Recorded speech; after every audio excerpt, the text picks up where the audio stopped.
Genèse chapitre 49. Jacob bénit ses 12 fils. Jacob appelle ses fils et leur dit: Réunissez-vous, je veux vous annoncer ce qui vous arrivera plus tard. Rassemblez-vous, écoutez, fils de Jacob. Écoutez Israël, votre père. Toi, Ruben, tu es mon fils aîné, le premier fruit de ma puissance de père. Tu dépasses tes frères en force et en puissance.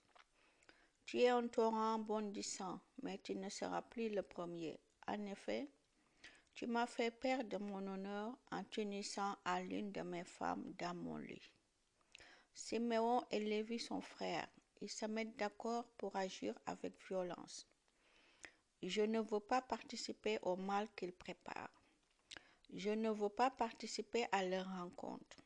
En effet, dans leur colère, ils ont tué des hommes, et par plaisir, ils ont blessé des taureaux. Je maudis leur colère si violente et si dure. J'enverrai leurs enfants et les enfants de leurs enfants un peu partout en Israël. Je les répandrai de tous côtés dans le pays. Juda, tes frères chanteront ta louange. Tu forceras tes ennemis à baisser la tête. Tes frères se mettront à genoux devant toi. Juda, mon fils, tu es comme un jeune lion qui a mangé une bête et qui revient dans son abri. Le lion s'assoit, il se couche.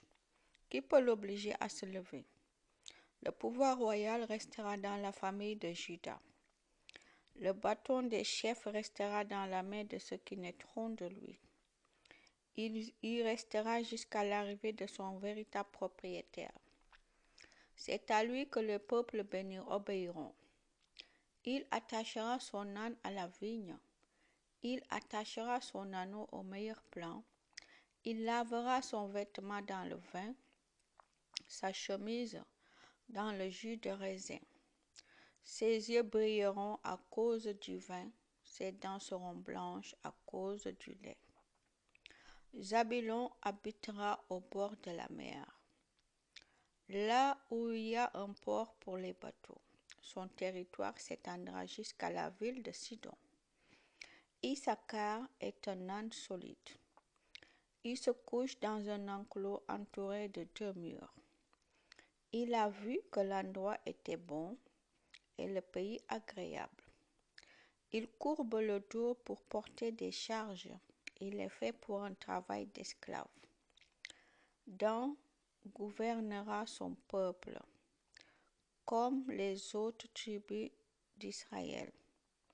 Dan est comme un serpent sur la route, comme une vipère sur le chemin. Il mord le cheval au pied et son cavalier tombe par terre.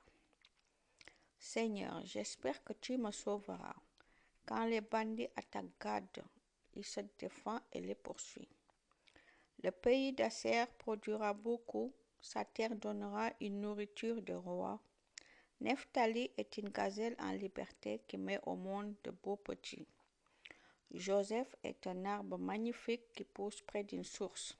Ses branches dépassent le mur.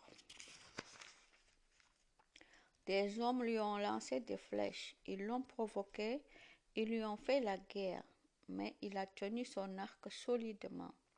Ses bras et ses mains sont restés souples.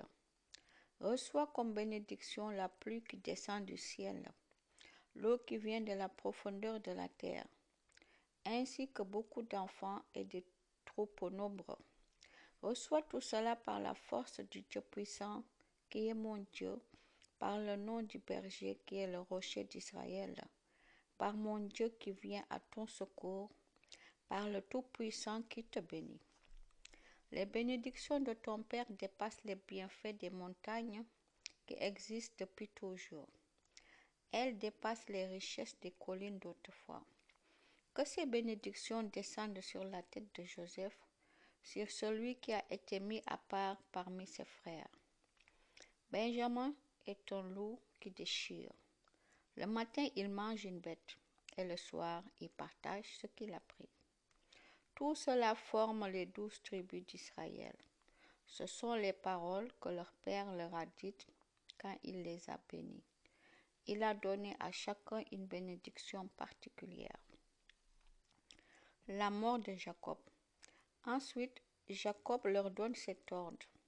Quand je serai mort, enterrez-moi dans la tombe de mes ancêtres. C'est la grotte qui est dans le champ d'Ephron le Hittite, à Macpéla, près de Mamré, en Canaan. Abraham a acheté ce champ à Ephron pour être propriétaire de la tombe. C'est là qu'on a enterré Abraham et sa femme Sarah, puis Isaac et sa femme Rebecca. C'est là que j'ai enterré Léa. Le champ et la grotte qui se trouvent là ont été achetés aux Hittites. Quand Jacob a fini de donner ses ordres à ses fils, il se couche, puis il rejoint ses ancêtres. Amen.